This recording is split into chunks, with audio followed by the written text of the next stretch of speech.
Magluto tayo ng pansit na sutanghon at saka kanton. Ayan, iginisa ko yung sibuyas at saka bawang. Nilunod ko na yung minarinate ko na manok. Ginisa ko sa butter para malasa-lasa. Ayan. Nilagyan ko na ng mga seasoning, toyo,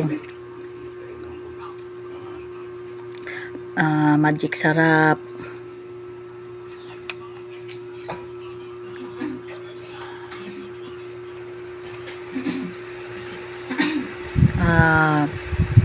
garlic flakes.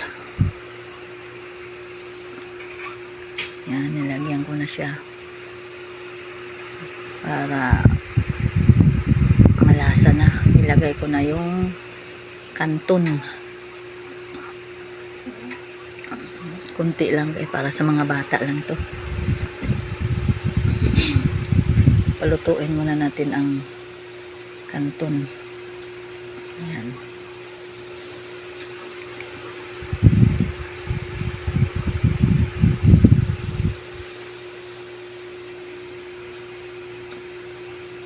Then, ilagay na naman natin ang sutanghon. Inumol ko na daan sa tubig para mabilis lang siya maluto.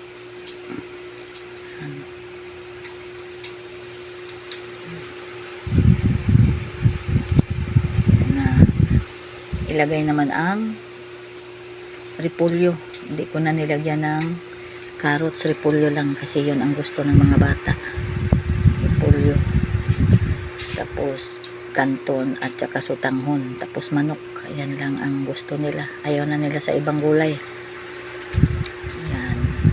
Ito na ang aking pansit na sutanghon at kanton. Lagyan ko ng paminta para medyo maanghang-anghang naman, may sipa na kunti. Ayan na po.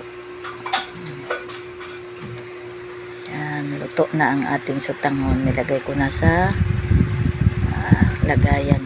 Ayan, ready na sa pagkain. Kain na ang aking mga junakis. Ayan na.